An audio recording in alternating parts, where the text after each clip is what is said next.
Andi Purewal for ID Boxing. I'm joined by former world cruiserweight champion Johnny Nelson and the man who would have overturned Oleksandr Usyk if he had the chance to.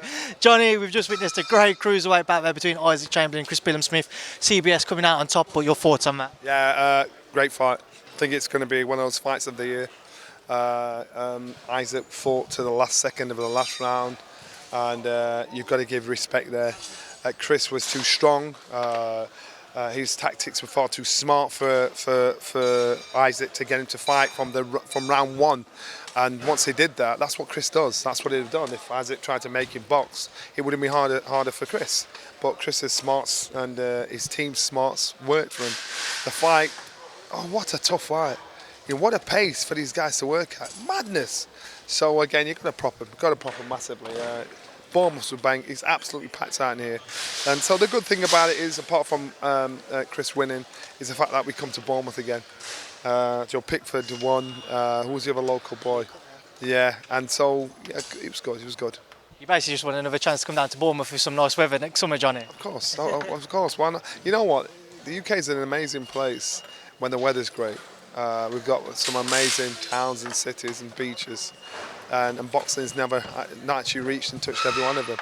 We've had a chance to put on a wicked show here in Bournemouth, and nobody's gone home shortchanged. Sadly, Johnny, the weather's only ever nice in the UK for about 2 weeks every year, but we move on and let's work through the card. The debut of Benjamin Whittaker. First round, like I said to everyone, we saw that flashy, showy style. Second round, he just got the job done, got that early stoppage, winning a second. Excellent for Ben Whittaker because he introduced himself the first round, was braggadocious, annoying, frustrating, infuriating. Then the second round, boom, got the job done. And if he keeps doing that, then, as I said, he will be a superstar. And it's that kind of finish that you want, no matter what he does. My worry was, oh my goodness, he's going to be too busy looking good and lose. Eventually, it's doing things like that. I didn't think he'd lose that one. But he was just introducing himself to the world. So this is me. Johnny, how happy were you to see that? With him working with Sugar, Sugar's allowed him to keep that kind of way he's able to express himself in ring, that footwork, that... Yeah, if you want cameos of brilliance, that's what you got to do. In our gym, that's what Brendan make you do. You fight with your hands down, you do everything. As long as you're happy and you can get the job done. That's how you get brilliant fighters. If you try and change somebody and coil them up and change their style completely, that's not natural to them. So therefore, you're not going to get an instinctive, natural fight out of them. So Sugar's kind of learnt that from Emmanuel, and that's how it is.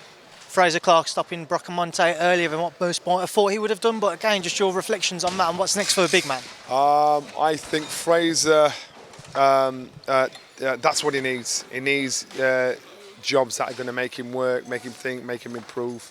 And so for Frazer, onwards and upwards, he needs more fights like that. Hassan, Azim and Carlone, Dubois as well, just to round up there and on the McGugan gym at that.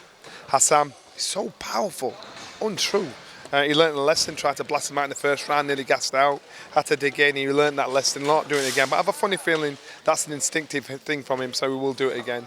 Carlone, Dubois, so cute, so cool, and she can fight, man.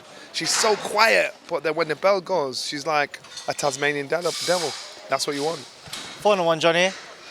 How have your DMs, your Twitter notifications, how have all of that been since your most recent interviews? They've been interesting. They've been interesting. Do you regret what you've had to say? Not at all. Well, which part? Do I regret saying that in my day at Cruiserweight I'd have beaten Oleksandr Usyk at Cruiserweight? Not at all, because I fully believe it. Everybody's entitled to an opinion.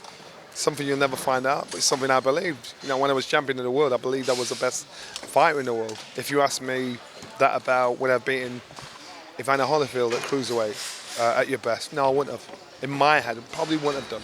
His style probably would have been he'd have probably caught up with me, and it would have been harder. But Usyk, that's what I stick to. I ain't changing that. No pressure makes any difference to me at all. Well, Johnny, we'll leave that there now. Leave you to enjoy the rest of your time in Bournemouth. Thank you. Nice one, thanks.